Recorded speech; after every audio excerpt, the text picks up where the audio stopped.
Episode 6, A Deadly Dash.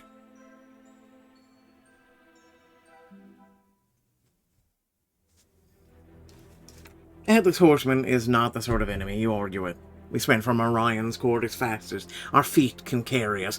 Nobody impedes our escape. They're too busy scattering before the thundering approach of the Dullahan, leaving a chorus of shrieks and screams in our wake. What the hell kind of judgment is this? Stop wasting your breath and run. Albert deliberately slows his pace to stay with us.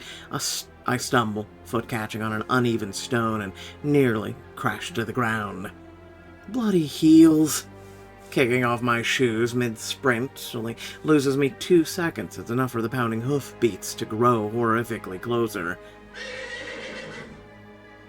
I put on a surge of speed as we fly into the forest.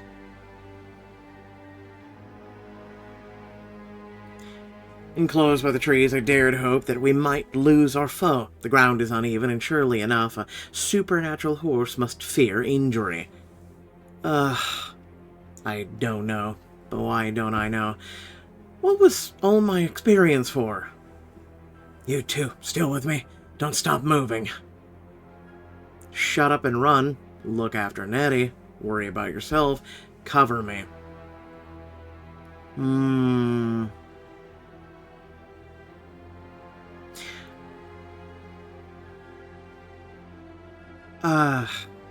Alright, I'm gonna go ahead and say... Look after Nettie.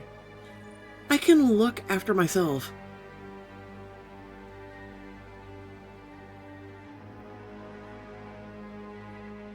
The trees stretch on in a seemingly endless array. What's the plan? Where are we going? Out of here. Once we're through the gate, we'll be on a familiar ground. He might not be able to follow us. He might not? Well, that's what I... Albert cuts himself off abruptly. On your left. The Dullahan bursts through the undergrowth with a whiny... duck right. I feel a gush of hot breath as I scramble for safety from the monstrous pursuit, bushes crashing apart before us. It's close. Far too close. Are you okay? Just, running for your life is a whole different type of cardio than a treadmill and air conditioning. My throat burns with each gasp of breath. Are you two alright? Fine, keep going. Isla? I nod, too winded to form a sentence. We reach a flatter path between the trees, a portion of path leading back to the gate. Isla! Albert's shout comes moments before the Dullahan's inarticulate roar. He rapidly gains on his sword raised for a deadly swipe. Damn it! The next few moments happen in slow motion. Albert kicks off his back foot, lunges, throwing himself straight at the Dullahan. Heralded by the ring of steel, his sword leaves its sheath. At some point, he recovered it, blocks the Dullahan strike with incredible speed. The flat of the blade is braced in his palm, and the other grips the hilt. He digs his heels into the ground, bearing up against what I'm sure is supernaturally greater strength. He said the family knight had a special bloodline. Seeing him toe-to-toe with this being shows me just how true that is. Albert twists his blade sideways, hurling the Dullahan's sword blow away. The next swing is already coming as he shouts at me and Nettie. Move, now! I'll have only a moment to react. Help, run, help. What are you doing? I told you to run! I'm not leaving you, Albert. That said, I'm not sure what I can do. I swing out a leg on instinct, lashing my heel into one of the horse's narrow legs. The horse rears up while Albert is too fast. I'm too slow, and I receive a rib-crushing kick from the horse for my trouble. Yep, well, I thought I would help. Everything hurts, all at once, and the last thing I hear is Albert's anguished cry. You made the wrong choice, try again. Wait, we died? Or did we just get wounded? Okay, I was about to say. When you fade to red, normally it's over, fam. Albert twists his blade sideways, hurling the Dullahan's sword blow away. The next is coming at me as he shouts for... Oh, okay. No, we actually did die. Run. Apparently help is no longer there. He doesn't have to tell me twice. I take off running, the rattle of the sword against the sword fading behind me. He'll be fine, don't worry. Nettie is proven right. A few more strikes and Albert has managed to force the Dullahan back. Albert cuts an impressive figure in a few glimpses I steal. His stance, his strength, his willpower, it's clear at a glance that he's trained for this. Stay back, you bastard. I won't let you hurt them. I'm really surprised the Headless Horseman does not speak to us. It saddens me that it doesn't. Dust flies off in an arc as a horseman charges. Albert stands in the middle of the path, sword at the ready. Move out of the way, ladies. You know what? I'm not even going to hesitate this time. He doesn't explain himself.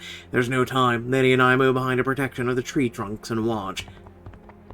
The Dullahan's hoofbeats are like thunder. Albert watches his approach without flinching, sword raised. Their swords meet. Albert grips tight and wrenches his body in a wide arc, forcing the Dullahan off balance in his saddle. The horseman drops his sword in the grass, grabs for the reins, his other arm occupied with holding his head. It's only a few seconds' grace, but just enough to survive. Move, now! Albert stays a few strides ahead, navigating us along the heavily forested path. It's like a little annoying how not winded he is. Nettie and I pant out of our words, and he's barely sweating. Impressive moves. Thank me once we're out. I only bought us a head start. On cue, a furious, whiny echoes through the trees. Is he gonna chase us forever? We're nearly at the gate. Don't lose help.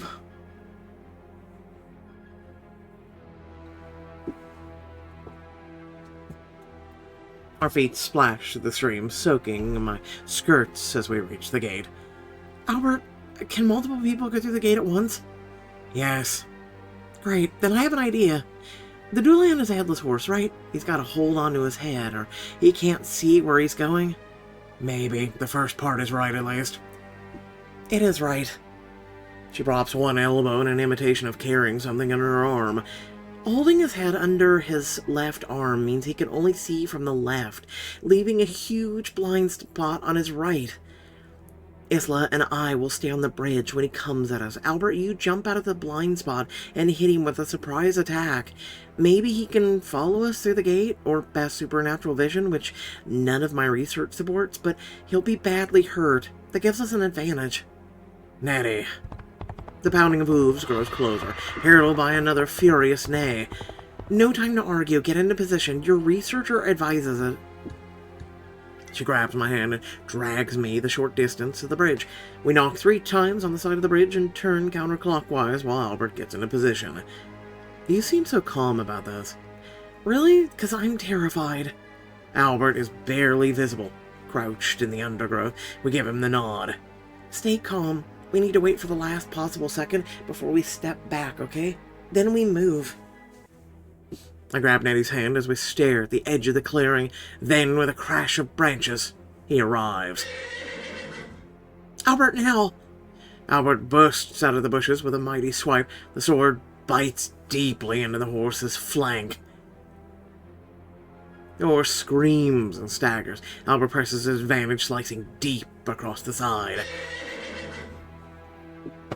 And the Dullahan crashes into the ground as his horse, mad with pain, throws him off in a panic. It's all over in less than 5 seconds. Isla, now! Wait, go.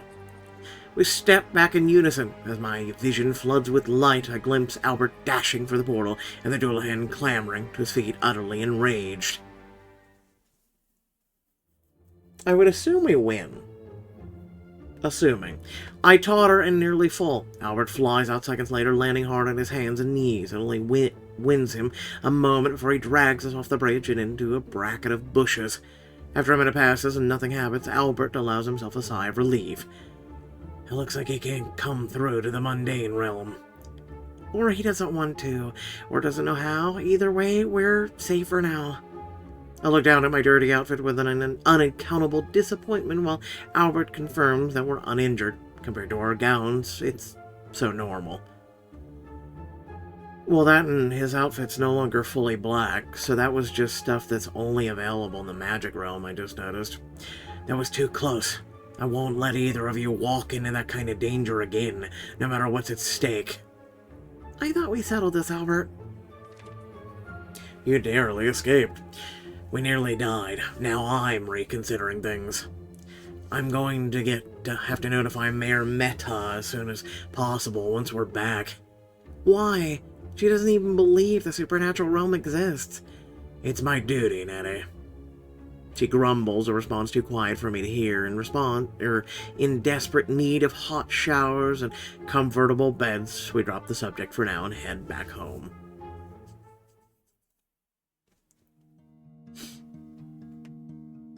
Nettie shuts herself in the bathroom with her laptop. When we get back, Albert does pretty much the same thing, telling me to get ready in an hour before heading for his bedroom. I sense by his tone that he actually means 2 or 3 hours. We're all tired, stressed, need time to decompress. I return to my cottage alone and drop into a chair to think for a bit. At least, that's the intention. I only realize I've fallen asleep when I suddenly jerk awake 2 hours later. Must have conked out the second I sat down. I drink several glasses of water straight from the tap, trying to recover myself a little. The reflection that looks back at me in the window is not one I'm proud of. I'd better put on a new uniform before meeting the mayor and freshen up in general. What, you don't want to go to the mayor dressed like the Witcher? Choose an outfit or new style of uniform. Okay. I got agent-style pencil skirt. Agent-style skirt, which is our normal one. Okay, so basically 2 diamond ones. I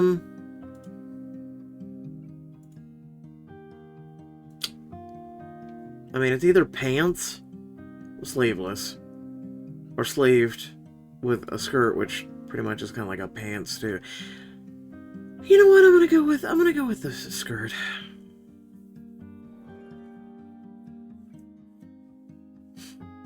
Am I happy with this? Yes. Braided bun.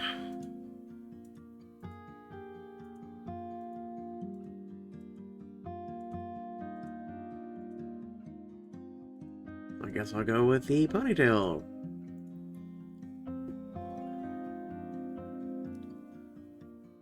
Am I happy with this? Makeup. Oceanic. No makeup. You know, I got a question. Why do they call it this? If you put on makeup, nonetheless. But then if we wear no makeup, you notice it's subtle. It's just cheeks. I'm gonna pass on Oceanic. I'm just saying. Once I'm ready, I find my phone, drop back into the chair I've come to consider as mine. I mindlessly scroll through the Pinsagym. It's just the thing after the week I've had. It's comforting to lose oneself in the conflicts of regular people, beauty tips, celebrity drama, endless streams of clickbait, how wonderfully pointless it all is, how small their worries and fears. I let my head sag back on the chair until it's nearly hanging upside down. What's the time, Sammy? Even though you're looking at a phone. 2:15 in the afternoon. Is there anything I can do to assist you? Yes, actually there is. For once, I don't overanalyze the situation. A thought comes to mind, and I act on it. Please call Agent Pierce. Calling now! Sammy interfaces from my watch to my phone, sending the call without having to press a single button. I lift the phone to my ear and listen to the dial tone. It doesn't take long. Agent Pierce is a good friend, one of a few that I can say I have. He always picks up. Hello, Isla. Enjoying your turn about the hills and dales? Still a comedian, I say. Of course! We pass a few pleasantries and a little gossip before he gets down to business. So, did you ring me for a reason, or is this a social call? Can't it be both? It's business. I'm actually gonna go with efficiency for this one. It's business. I thought it might be. You know me oh so well. I'm in a tight spot right now, Pierce. I might be in trouble. Instantly, the relaxed note in his voice disappears. What is it? Do you need help? No, well, maybe. Let me catch you up.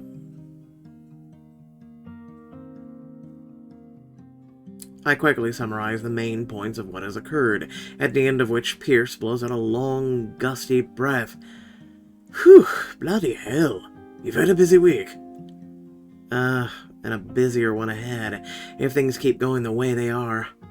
Muffled conversation filters over the line as Agent Pierce talks to somebody else. Am I interrupting something? No, I just had to give a cab driver some directions. You're on your way somewhere? Yes. I know that, yes. It's one we use when we can't even tell our friends anything about our cases. Listen, are you sure you're all right? That sounds like a dangerous situation. It's not a mark on your character to have to abandon a case. Some of them are just lost causes. My reply immediately snaps out before I can even think. I'm not abandoning the case. I cringe at my own stupid stubbornness. This is exactly the sort of egotism I rake young agents over the coals for. Who am I to think I'm so world-shatteringly important? Fortunately, Pierce senses that discomfort and comes to the rescue. It's an awkward time. I'll be on a plane out of England in the next hour, but I'm not the only person you can turn to for aid. The Parallel Universes Bureau is a community. I've read the leaflets, Pierce, I know. He laughs down the phone. Well, it's true.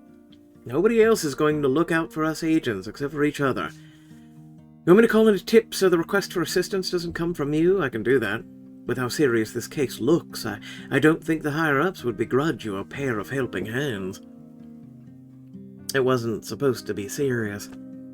Wasn't it? Come on. I know you're a hotshot, but a Mark. Mark 1 case is tough for anybody. Shocking enough that they let you go alone. What are you talking about? This case is Mark 3. No, it's not. Hang on a second. Give me access permissions. His tone is suddenly urgent, very strange. Sammy, allow Agent Pierce access to the Belchester case file. Authorized. Sammy, my Sammy, that is, open it for me. I hear Pierce's Sammy unit process the request as well as the snap of a laptop opening. After a few more moments of clicking, my fellow agent manages a response. Huh. You see, it's a Mark III, NVN1. They put me on this bloody case as a vacation. It was supposed to be a cakewalk. Isla, I think you'd better look again. Do you have a computer access? I sit up and drag over my laptop to where I left it. I'm sending you the version of the case file I have access to. Compare them for me. I drag the documents side by side. It only takes a few minutes of scrolling to understand what he's talking about. Do you see what I'm seeing? I do. Mark III is the lowest tier of cases that a senior field agent like myself would deal with. That's what the case has been marked when I first received it, or rather, when it was pushed on me by the higher-ups. NVNI was the designation. Non-violent, non-intervention, a shorthand way of saying that we should act as mediators, leave the concerned parties to manage the outcome themselves. It's the lightest work of any agent can have. What I see on the file Pierce sent me is not that. This case is listed on the version of a file of Mark 1. Designation DVSR-1, discretionary violence, strongly recommend an intervention? And that's not what yours has. No. I sit back heavily in my chair. Why would the boss's doctor a file and push it onto me? Pierce knows me well enough to know when I need silence to think and says nothing. Maybe it was some sort of cover-up. A sick joke. It's meant for somebody else. It was a mistake. Well, it wasn't meant for someone else. They literally and figuratively told you that this was your vacation case. It's not a mistake because they've literally sent you over a file and then doctored it and changed it. A sick joke, no, because this can lead to your death. So yeah, cover-up makes sense. That's what I'm thinking too. But what for? I can only come to one conclusion about this. I think we're on the same wavelength. Still, my gut twisting. I wait for him to say the words. The higher-ups deliberately obfuscated this case. For whatever reason, they didn't want you to know the Mach 1. But why? For what reason? I mean, there are only two reasons they ever do anything, aren't there? Politics and money. And it can't be money. Suddenly I'm dizzy. I stand slowly, setting down my laptop to get a glass of water. Agent Pierce still talking as I do. Okay, here's what I'm thinking. The whole thing started because you were working way too hard, right? I was not working too hard, but go on. Everyone knew. Your lack of social life is infamous. He laughs at my irritated grumble. I'm just saying it was well known that you don't take time off, ever. That's why you're on working this vacation. Right, but if they wanted to force me to take time off, then why take this subterfuge? Why assign me something as important as this and pretend it's Mark III? Simple. They don't want you on a vacation at all. I sip my water slowly, staring out the window. Just a little while ago, the tree line had seemed threatening, the scene of my near death. Before it was a portal to a beautiful fantasy world. And now, I don't know anymore. They wanted me on this Mark I case without anybody knowing it was Mark I case. Not even me. Right. But that doesn't make any sense. Why send me in unprepared? What possible politics could prompt such a decision? That's what I'm wondering myself.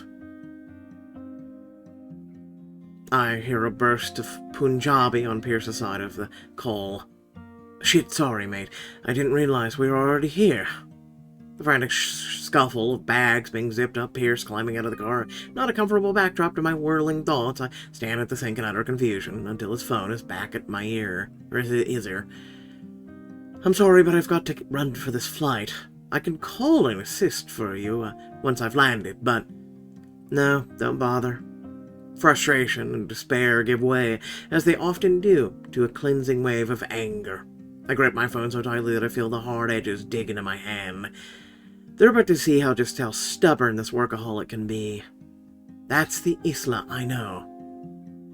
There's another shuffle of fabric as Pierce pays the cab driver and starts into what sounds unmistakably like Heathrow.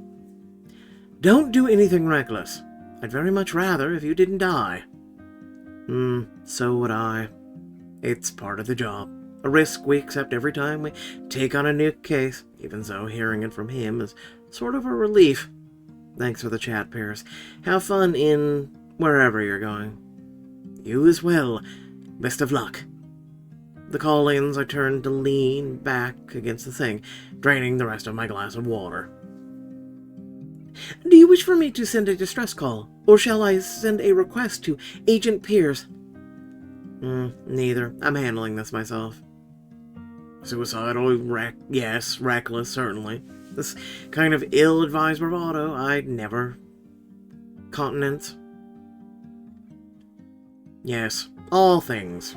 But also an incredible adventure. I guess. I return to my chair and make some notes with Sammy's assistance about the updated situation.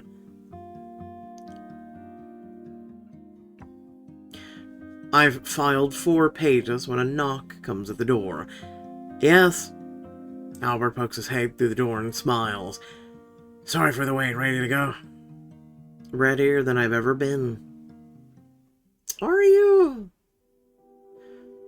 Albert is thoroughly confused by my fresh determination. The whole way to our appointment, we're sitting in the Mayor Mehta's office waiting for her to finish a meeting before he dares address it. You bounced back quickly.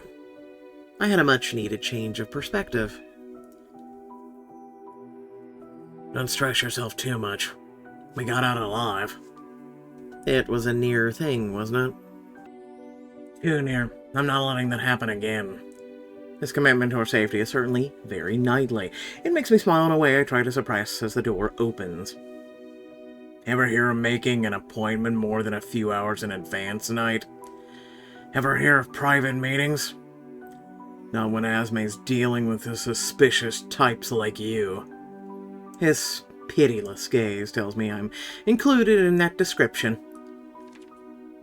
Mayor Meta believes in you. You might have fooled her, but I know you're just a scam artist. Your family's a drain on this town. You don't know what you're talking about, Archie. I know a lot more than you think I do. You don't know shit. Sit down. That's not hard. I barely believe you can tie your laces. You cheeky. Before the conflict can spark into an argument, the door opens again. Esme cradles her phone in the crook of her shoulder, hands filled with large stacks of manila folders. Ah, yes, okay. So, just pencil it in for 11 and we'll see where we are. Thank you. She hangs up with a hasty sigh and all but dumps the pile of papers onto her desk.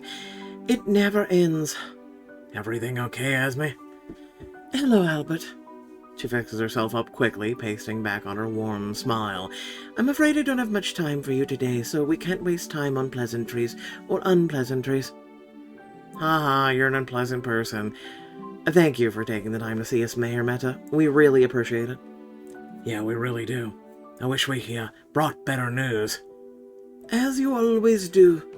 The mayor clasped her hands together on top of her desk. Okay then, the short version, if you'd be so kind. We're neither of us quite sure how much we should reveal.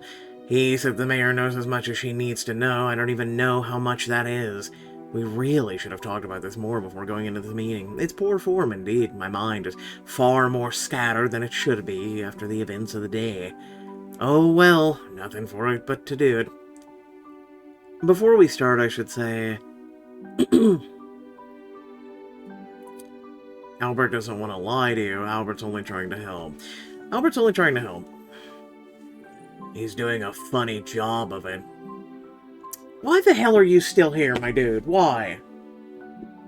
Restrain yourself, Archie. I just think he should be a man, not get his new whoever this is to speak for him. With that prodding, Albert seems to come to some decision. He sits up straight and looks the mayor in the eye. Archie's right. As much as I hate to admit it, there are some things I've been keeping from you, Mayor Meta. Things that might answer a lot of your questions. Which questions would those be? Questions about the night allowance, about my family, about why we're always been here and what we do. He pauses, brow furrowed, trying to find the words. There are people who live in the woods. Communities. It's my family's duty to deal with them on your behalf, to keep Belchester safe. People? What people? There's nobody in those woods aside from the occasional tourists and travelers. Again, why are you still here? Nobody you can find. What exactly are you trying to say, Albert? The mayor's detached curiosity grows into hesitance. I hear her slip into the tone of a voice one uses when trying not to upset a crazy person. I know you've mentioned some unusual encounters with animals and the like, but I think I'd know if there were a community. They're very deep in the woods, Mayor. Very deep. The woods aren't as deep as all that. He can't quite phrase it properly. The frustration makes Albert hasty. Look, whether you believe me or not, I came here to tell you that there's danger coming. Danger that you're not prepared for. Albert bends forward urgently, his hands curling into fists. Archie's not ready. None of your officers will be. I'll do everything I can, so they won't have to, but the people in the woods, they've really been riled up. The mayor lifts her hands for quiet. Presuming I believe you about this heretofore unknown community, why are they so upset? Her eyes snapped to me. The last I heard, this was a matter of recruitment for a small business. Now there are angry parties appearing out of thin air. None of this is matching up, Miss Isla. You must understand how suspicious this all sounds. I do, Mayor. That doesn't make it any less true.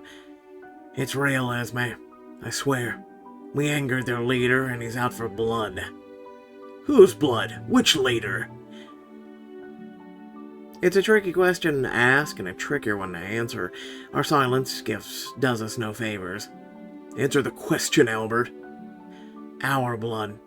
It's us they'll go after, and that's fine. What I'm worried about is what might happen if they succeed. Well, it's ominously vague. I'm sorry. You really wouldn't believe me if I told you. The mayor gives him a narrow look. You concocted a believable reason for the earlier argument. Is this about her ex, or her want to be ex, or to be more accurate? She means Orlando, Orion's human guise that he appeared in. Albert grimaces at the memory. Yeah, that's the bloke. Good Lord. The mayor presses her forehead and her hands and sighs. And he just so happens to be the leader of this mysterious community.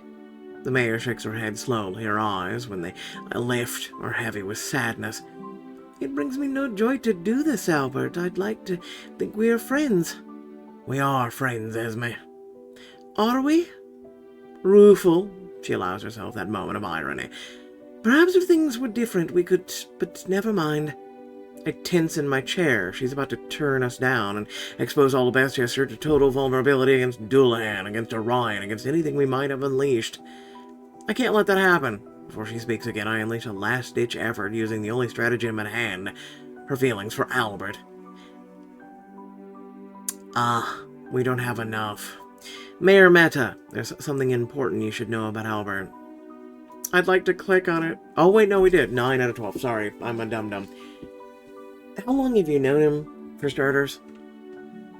I thought it was Flip. Just shh, leave me alone. Oh, goodness. Nearly 20 years now, I should think. She was in different grade to me in secondary school. He's being polite. I was 2 years ahead. So you know what he's like. It's a risky move. I might bring up a number of unpleasant memories. Luckily, Albert is the man I think him to be. Recollections of those youthful days bring a nostalgic smile to her face. Yes, dedicated, loyal. Too serious for his own good. I'm as serious as I need to be. Oh, I've no doubt of that. That gets a laugh from the mayor. We're on the right track. I know we're asking you to take a lot of faith, and this all seems strange. That's an understatement. All I can ask for you is to put your trust in Albert. Can you do that?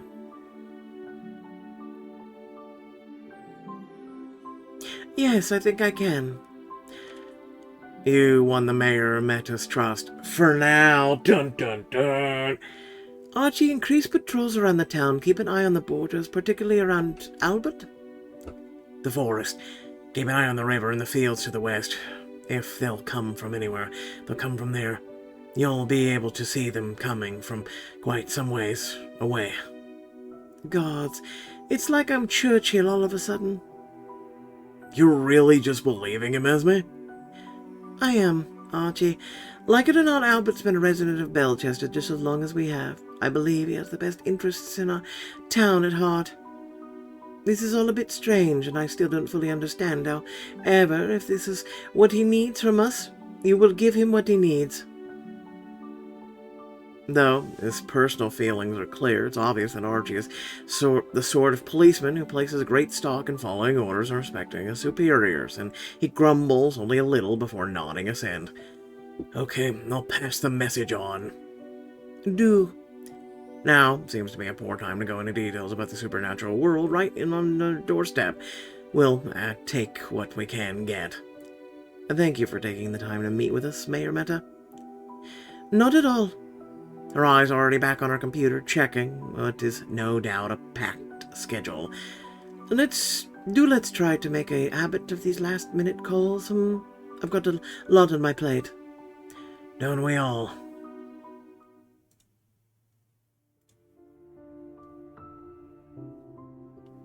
Albert lingers in the small patch of green outside the town hall, once we're back outside, leaning heavily against a tree. Well, they've been warned. Not much we can do now. Hopefully it'll be enough. He stares at the sparse patch of grass near his foot, and after a pause, slowly begins to speak. You know, I've always known what my life would be. I'm a knight, knight's guard, the gate. Today just reminded me about what I already knew. All of this is down to me. I can't rely on anyone else to do my duty. It has to be me. Stop being so self-absorbed. I see where you're coming from. You're not going to try and tell me all about my friends who love me? I seen your friends. Until I showed up, you could count them on one finger. Harsh. Having his most pessimistic thoughts validated strangely seems to make him happier. You're no fool, Albert. You know that Nettie and I are here to help you. Yet it may come to pass that everything else fails. Being prepared for that is doom and gloom perspective, but if it's one we both understand. I don't, and I won't forget about you two. You can trust me on that. Albert passes his hand through his hair. All right, let's get back. I'm wiped. Albert lets out a jaw-cracking yawn as we pass through the gate to his cottage, alerting Nettie from her perch on the bench near the door. Bloody hell, that was a big one. Haven't slept yet. With the Doulahan out and about, I had to reinforce all the wards around the cottage. He indicates various freshly painted white marks near each gate and above each door frame. No fair getting in now. Not without express permission to enter. Albert frowns at Nettie, a thought coming slowly to mind. Were you waiting for us? No. She was, and judging by that split-second look and then in my direction, she was impatient to see one of us more than the other. Tee-hee. Albert noticed your closeness to Nettie. A flash of upset passes over his usually placid expression. Lucky for some. Don't be jealous. I'm not jealous. Go take a nap, Albert. Nettie and I need to compare notes anyway. Thank God. I've soaked up enough information for one day. He makes a beeline straight for his bed, leaving us two girls alone. Shall we give him some quiet and talk it over in my cottage? You just want me to just get me alone. I mean, are you complaining? Question mark. After picking up her laptop, Nettie joins me in my cottage, and we've got a lot of work ahead of us. So I make us both 2 cups of strong coffee, 2 mugs of tea, 2 glasses of ice water. Does it matter? I don't know.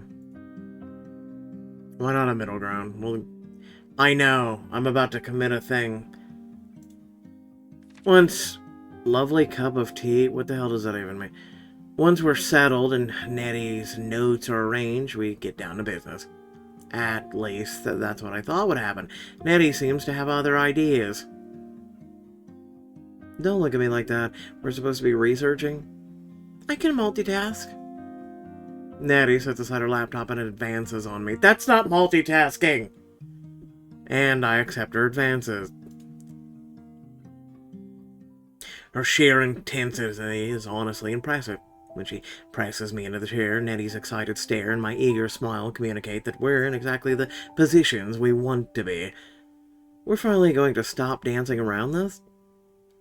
A little, for now. She pins my arms and kisses me, her probing tongue expressing all that her words and emotional reserve do not allow. Lowering a guard like this is an honor, one I will not waste. You feel good. Has anyone ever told you that? Maybe. In what way? She smirks, releasing one of my arms to run her finger over my lips. This, for one. She replaces her finger with a long, slow, sultry kiss that makes me tingle all over. Or this. Further down now, tracing the line of my neck, pulling aside any material in the way. Or this. Bright-eyed, cheeky smile, her hand closing over one of my breasts. Oh, is that all I'm hurt? Her grip weakens as she laughs. I seize my chance and grab her, pulling her into my lap for a gentler, more romantic embrace. Oh, damn it. That's really nice. She sighs, shifts in, her hungry lust melting away. That's the problem with you. I come in hot, you turn it around. I get mad, you cool me down. She buries her face in my shoulder and hugs me tightly. Like we're meant for each other. You really think so? She nods into my neck as I stroke her back. Then, after a moment's thought, she draws back and shakes her head. Actually, no, the reasonable part of me knows that soulmates are a nonsense concept. Nobody's meant for each other because nothing exists to give that objective meaning. Wow, this went from a romantic to really pessimistic real quick.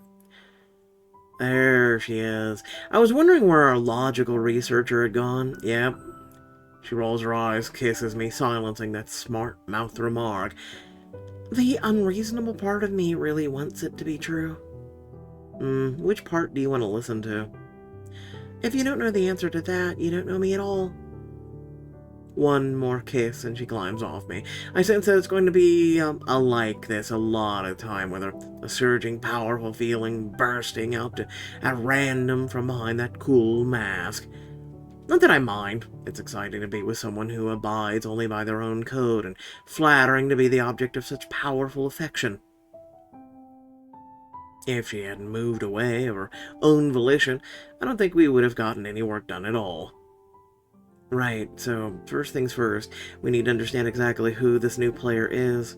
The Dullahan, a headless horseman in short. Do you want me to give you a quick rundown? Sammy, assist Nettie. Sammy blinks in activity, scanning and organizing the relevant material in seconds. Though Headless Horsemen are a common folkloric entity across Europe, the Dullahan is specifically Irish in origin. It is an Unsili, one of the wicked fairies. That much is obvious. I could feel his hate even before it started trying to chop our heads off. Nettie leafed through the book in her lap. A few points differ from classic description of the Dullahan. For one, he's using a sword rather than a whip made of a human spine. Really? I never knew that was a thing until now. I'm sorry, a what? Gruesome, huh? The spine bit is a bit apocryphal. It makes you feel any better? Do you have Miss Croker's stories here, Miss Kim? Sure do. I'm glad the horseman he's describing isn't the one we have to deal with. Oh God, do I even want to know? No, but I'm going to tell you anyway. His head looked like a large cream cheese hung round with black puddings. A huge mouth reached from either extremity of 2 ears filled with razor-sharp teeth. Oh, his flesh is supposed to look and smell like moldy cheese too. I think I'm gonna be sick. Please do not be ill on company property. Really? Softy, these tales are most fun part of folklore. She takes pity on me, moving on to less disgusting matters. This might be a different version than the stories say. Usually the Dullahan drives a coach for soon-to-be dead rather than hunting them down himself. He is an omen of death in our current situation. You learned about the Dullahan. What I'm getting from this is that we can't expect any mercy from this fella. It's not good news, not in any respect, but at least now we know our options. Is there anything about him being able to cross over into the mundane realm? No, but it's safe to assume he can't. If he could, we'd know about it already. So it won't go after us again if we go back? Hard to say.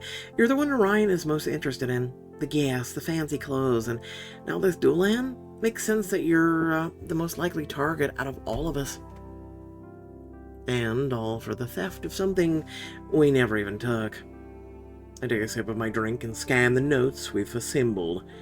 I assume all that's correct. Do you think Orion will be willing to call the Dullahan off? Not sure. Albert knows him better than I do.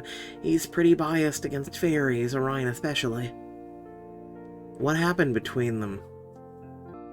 What happened between them? You don't know? No, he hasn't told us shit. Nettie opens her mouth and hesitates. Albert's mother, she died because of Orion. At least that's what Albert says happened.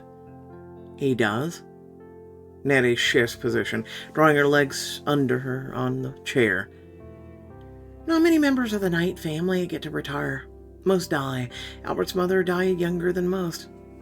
Personally, I don't think it was intentional, even though the strongest person can fail with enough bad luck. But what he's told me, it doesn't add up. Do you think Orion might have engineered a situation where Albert's mother would die? Nettie bobs her shoulders non-committally. All I know is she was chased down by some black dogs while investigating in the supernatural realm. She only just made it back through the gate to the mundane before succumbing to her injuries. Albert was only about 15 at the time, nowhere near finished training, but he was her only son, so someone had to take up the sword. Orion and Albert's mother had a much worse relationship than Albert does with him, believe it or not. So, you think this is some sort of revenge? Maybe. I heard all this secondhand from Albert, so I've got no idea what's true and what's not. You're a researcher. You must have an opinion. Sure, I have an opinion, a biased opinion based on partial data. What I think about it doesn't really matter. It sounds like Orion made his life a hell, though. The tricks he pulled in Albert's inexperienced early years. Hard to know what to think about Orion. His kindness always comes hand in hand with cruelty. Albert's aggression makes a bit of more sense now. I think Her speech is interrupted by a yawn so intense that her eyes water. Am I the only one who actually rested today? Looks like it. Let's get back to it tomorrow. She and Albert really do make quite the team. Neither of them knows how to rely on other people. You know, Nettie, you don't have to do this all yourself. I really appreciate you. You don't have to do this all yourself. Sammy, me, even Albert, we're a team, remember? I remember. Everyone on the team has the role to play. This is mine. I walk her to the door where she turns with a tight smirk. Come here. We kiss on the doorstep like saying goodbye after a romantic date. Good night, Nettie. Night. Nettie gathers her things from Albert's cottage and heads back down into town. I feel the wave of tiredness wash over me as soon as I'm alone. I need to take my own advice and get some rest. I feel that. Curling up with a chair with a hot drink, I open a tab of cat flicks. And settle in with some nice, mindless TV. Hours slide by so easily watching the handsome, sarcastic doctor solve case after impossible case that I don't realize I'm sitting in the dark until the season ends. Goodness, what time is it? Oh, time for me to let out a cough. It is 10:30 in the evening. No wonder my eyes are so sore. Yeah, weren't you supposed to be resting? I get up and stretch, then go and place my mug in the sink. Time for the evening routine. Brush my teeth, do my skincare, tuck myself into bed, and looking out the window at a pixie letting out a faint cries of pain as she struggles in the midair against invisible bonds. Oh God. What is it now?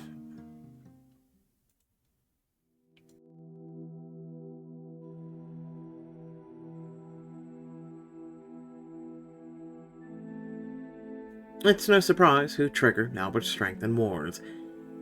Isla, what's happening? I can't move. I can see that.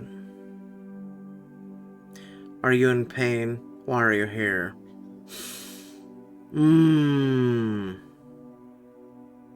Why are you here? Can't you get me out before you ask that? Just try to relax. I'll get Albert. By the time I turn around, Albert is already out the cottage and striding over. Who is it? What? It's you. Hi, I came to... She wriggles helplessly, wincing as the magical bonds tighten around her body. Can you release me, please? Nah, we're gonna stand here and watch. Why not? Albert crouches, wipes his thumb over the white chalk mark near the gate. The constrictions ease, allowing Glim to drift down and land. Phew, thank you. That's much better. She puts a hand on the gate to open it, only for the barrier to force her back again. I set you free. I never said I'd let you in. Nobody's getting past that fence without our express permission. He shoots a glance in my direction. Our permission. Meaning that my permission will be as good as his. If I let her in, he won't fight me on it. Funny how quickly these hierarchies form. Let her in, don't let her in. Let her in. What do I say? Just give her a clear verbal permission to enter. Vampire rules, basically. Okay, Glim, I give you permission to freely enter these grounds. Glim enters the gate, or tries the gate again with a few light steps. She's inside. Thank you for trusting me. Just don't prove us wrong. Her wings glimmer beautifully with each flutter, lifting her slightly off the ground in her excitement. I'll tell you everything as soon as we're inside. We invited you in the yard, not in the house. Vampire rules, remember? Where should I start? How about the Headless Horseman tasked with our execution? Glim's expression buckles in sympathy. That was a horrible thing for him to do. Even if he gave you the chance, it was just... She shakes her head slowly. That's not the Lord Orion that I know. Funny. It's exactly the one I know. Are we in danger, Glim? Out here in the mundane, I mean? Oh no, Lord Orion does understand the importance of staying concealed from the mundane realm. The Dulan won't pursue you through the gate. Then why was he trying to sneak all those creatures to our side and start settlements? Remember the whole reason Isla's here? Glim opens her mouth, thinks, and then closes it again. That I still don't know. Fine, answer this then. Are you here to help us defeat this Dullahan? No, I'm here for Lord Orion. In what way? Glim sighs softly, stretching her legs out in front of her. Her outfit looks so strange in this little cottage. I understand that he has to be strong to rule, but I can't accept this sort of cruelty. It takes her time to find the words. I sense this is a concept she's grappled with for some time, and that it takes her far out of her usual world. I want to help him, to do what's best for him, no matter what the cost, and that's my only goal, and that's why I'm coming to you. Her words fall heavy in the silence of the room. I let them sit a while before daring a response. Why us? Why not go to the other ambassadors? Surely they'd want to help Orion. Glim's curls tumble about her face as she shakes her head. I feel bad saying it, but Lord Angus and Lady Violet are only interested in maintaining their own positions. Lord Rowan, he doesn't involve himself in these things. Rowan only cares about what he cares about. Yes, I knew if anyone would understand and help, it would be you, Sir Knight. Me? Of course, you two are just the same. Albert doesn't know how to respond to that. The idea of him and Orion being similar in any way clearly sits very poorly in his mind. Nobody else has the power to do this, or the ability. More importantly, nobody else is willing to try and get through to him like Isla. Do you understand? I wish there was some other way, but if I want to help him, it has to be with the both of you. Even if Lord Orion banishes me forever for betraying him, it'll be worth it to do him the service. That kind of loyalty is something I don't think I've ever seen. A shame washes over me that even with the work I do, I'm nowhere close to the pure intentions of this pixie. You sound like you have something in mind, Glim. She nods, touching two fingers to her collarbone and tracing a line up her neck. You know the medallion he always wears? Sure. It's his badge of office, the symbol of his power. It's more than a symbol. It is his power. By feeding his natural strength into it, the medallion amplifies the power, making him much stronger than he would usually be. And without it? Glim nods. It's all stored in there. He keeps a little strength to himself, but almost all of it is in that trinket. So that's how it works. We've been wondering for generations. It's a secret passed from one leader to the next. Even I only learned it by accident a long time ago. A lot to process, and it firmly underlines how much Glim risks for Orion's sake. Telling us secrets like these is tantamount to commit treason. Does this mean you want us to steal it? She nods, sadly. It's sad, but it might be the best way. Wouldn't this also be kind of like tantamounts to war. Just saying. Just saying. So we take his medallion, then what? Do we ransom him it? I think if he gets a reminder of what it's like to not be so powerful, he'll remember himself. He has a good heart, Sir Nine, just like you. I know he'll do the right thing once he has that reminder. I wish I was as confident as you. How are we supposed to get it, though? Surely he guards that thing with his life. I've certainly never seen him without it. That's where my plan comes in. I'll carry a message from you that you want to set up a meeting to make peace. Once you're there, Isla, you can... Well, there's only time he ever takes off his medallion is in his private chambers. That might be your only chance. So basically, I try and sleep with him. Got it. The implication of our plan strikes me dumb. You want me to seduce him? Oh no, nothing like that. Just find some way to get into his chambers. Uh-huh. You're smart. I'm sure you can figure something out from there. We just did. I turned to find Albert already staring at me. Where I had expected outrage, I only find a furrowed brow. I'm not really comfortable with this. Albert sinks in the chair near the window and rests his head in his hand. There's a lot of holes in this plan. It's very dangerous. I don't like the idea of leaving Isla alone in the situation at all. But right now, I don't see any better alternative. His eyes lift, meet mine, hardening with resolve. He needs to be taken down a peg. We'll never resolve all this with him holding so much position of power over us. No, we certainly won't. Which leaves us, really, with only one option, and only one chance to do it. I take a breath, and hold it in, and slowly release. Okay, Glim, let's do this. I see her back to the fence line, where we stand on either side of the swinging wooden gate. Are you sure you're willing to risk all this to save Orion from himself? I am. I can't imagine that kind of trust in my superiors. Glim shrugs cheerily. I'll return tomorrow evening with his answer.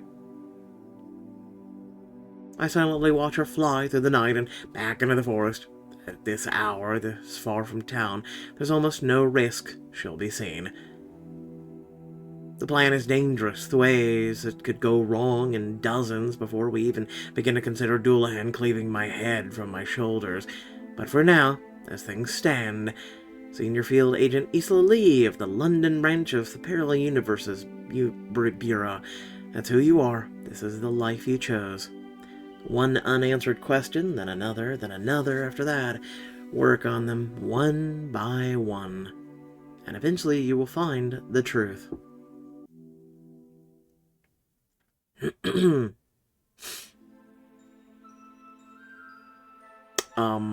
Not at this time, no thank you. Weird that you popped that up.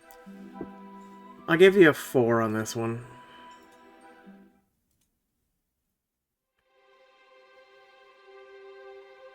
Alright, 1 empathy, 3 efficiency, 4 expertise. Lumens!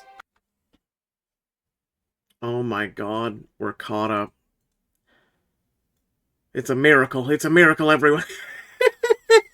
Okay, look, I'm catching up on quite a few. I can pat myself on the back and go, hey, good job, me.